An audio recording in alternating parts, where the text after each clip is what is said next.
Hello, people of YouTube. Jabo here. I just want to give you a channel update as it pertains to firearms. This weekend, I am going to be shooting a Thompson M27A1, a bootlegger 45 ACP carbine, just like the 1927 gangster version of it. It's a very heavy carbine, 13 pounds.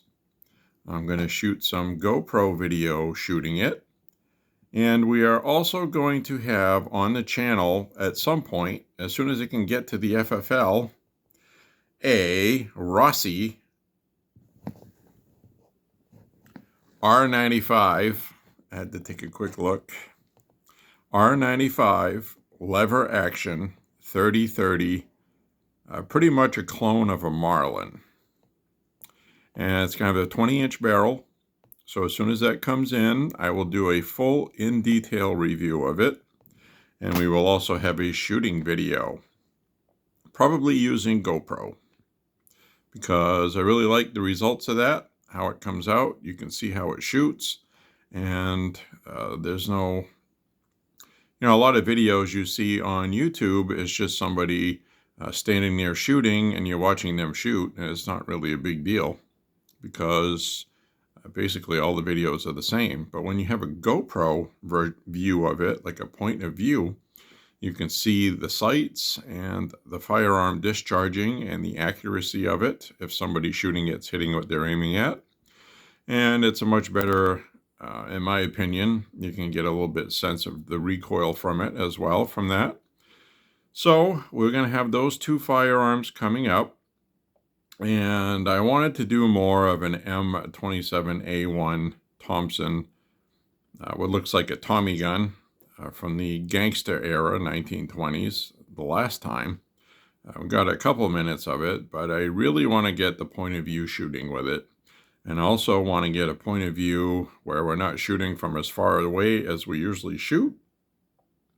And I know that might sound funny, but sometimes using recording equipment, if you shoot from 100 yards, you can't even see what's being shot at.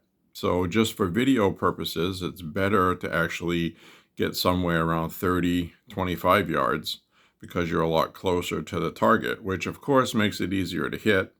But on film, it looks further away than it is.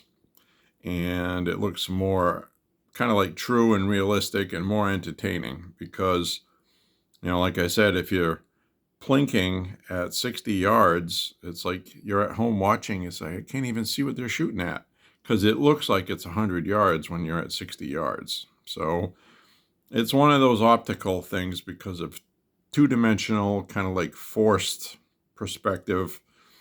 So it's just something that I've learned shooting video that it just doesn't make for good video. The other thing that doesn't make for good video is when you're recording standing behind somebody and you're not exactly like close right behind them over their shoulder, because otherwise it has the same problem. You see somebody standing there shooting and it's really boring looking. So I want to get some point of view with the GoPro with the 1927 Copper Chopper Chicago typewriter. That should be really cool.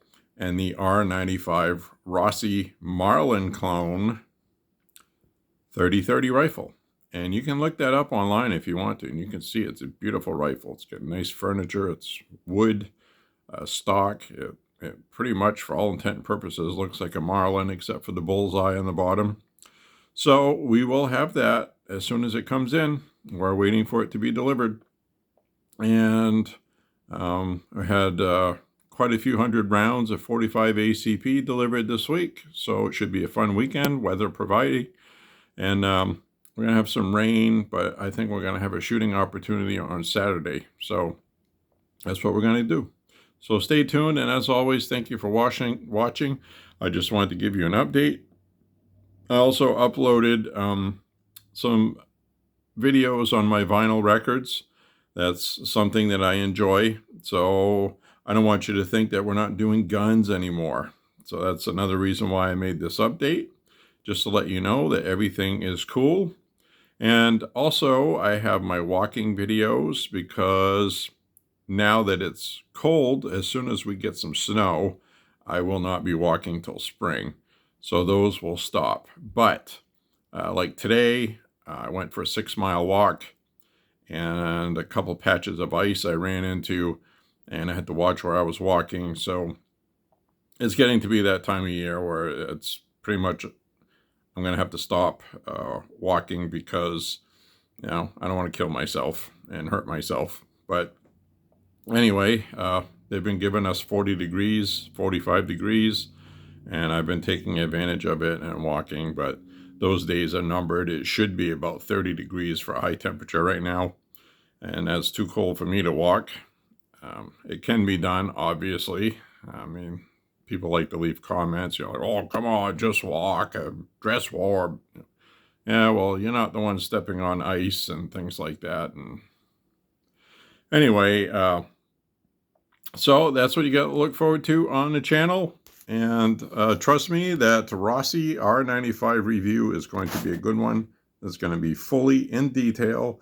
It's going to talk about the magazine. It's going to talk about, and more importantly, it's going to show the loading gate, how the loading gate works. There's so many videos online where they just open it in the box, say, wow, look, it's a rifle, and they pass it by the camera a couple times. They don't show you what the buckhorns look like. They don't compare it to another rifle, a vintage, like I have a vintage Marlin here. Maybe I'll do a comparison. Well, we'll look at the buckhorns and we'll see how much comparison to a Marlin it really is. Because to me, the R95 kind of resembles a 336 or somewhere along that line. So we'll check it out, and we'll give all the details, film everything perfectly.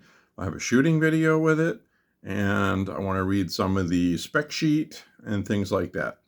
So that should be very interesting. I'll cycle a few rounds through it. We'll see what that does without firing it, just to see how it loads and how it ejects. Even though a spent casing will be a lot lighter than a loaded bullet. But we'll cycle them anyway, see what happens. And so I have a couple of fired empty 30-30 casings. Maybe I'll just put an empty casing inside there in the chamber, and we'll see how that ejects. Whatever, we'll have fun with it. And so definitely stay tuned for that. And thank you for watching. It means a lot. There's been a lot of cool new subscribers. I really thank you for that. And again, I'm not monetized, but click like, subscribe, and all that stuff if you like the video and the channel and things like that.